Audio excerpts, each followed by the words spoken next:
Fabio Quartararo has been a class apart for the for the final two-thirds of this Grand Prix. He's been utterly brilliant and dominant. It's all about this battle, though, for the final place on the podium, raging between Rins, Espargaro and Miller. Miller's got to try and absolutely launch it through Maggots and Beckett's here to get close enough, and he can't. The acceleration of the Aprilia is so good. Can he force Aleix Espargaro into a mistake, maybe into turn 7?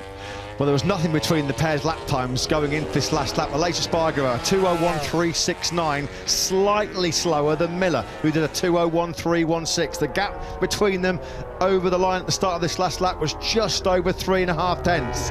Turn 7 safely negotiated for Fabio Quartararo. He's got this one in the bag, no problems for him. But what happens further back? Jack Miller will be running out of opportunities. Here he is closing, he is really closing on Aleix Espargaro. Oh, we're going to get another Woodcote wonder move, potentially, from Jack Miller. Oh, a little bit of a wobble from the rear end there of the Aprilia of Aleix Espargaro, who'll be feeling a bit anxious and nervy now on this last lap. You will not meet two more popular guys in the MotoGP paddock than Aleix Espargaro and Jack Miller. Which one of them here he comes. is going to be on the podium? It's coming here from Miller up the inside. He's through. He's trying to bite back. They're almost touching. Oh. They now go into the loop. Miller has the inside line. Aleix Espargaro, though, comes back at him. They're side by side as they fight for the remaining podium spot.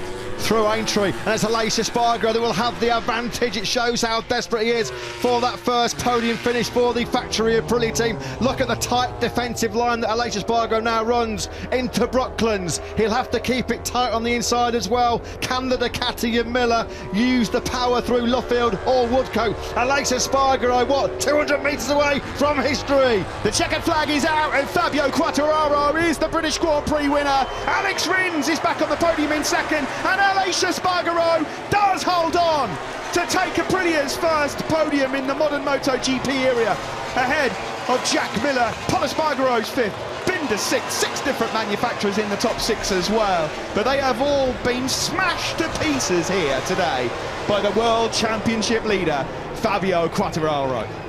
Vintage performance by Fabio Quartararo.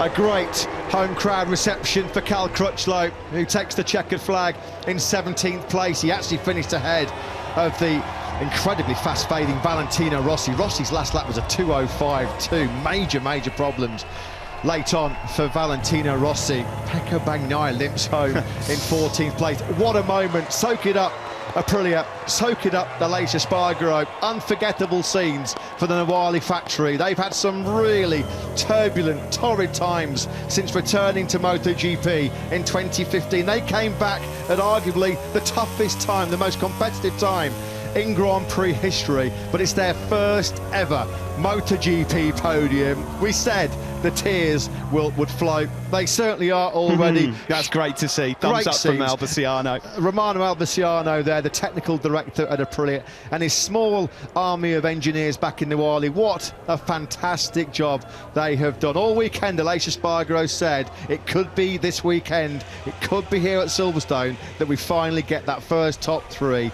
He was true to his word, but this man, once again, how many times have we said that in 2021, was just operating on a completely different level. And look at the swing in the championship. Fabio Quartararo, 65 points clear of Joan Mir, Johann Zarco and Pecco Bagnaia. That trio had an unforgettable day, a shocking day. What a day in terms of the championship for Fabio Quartararo.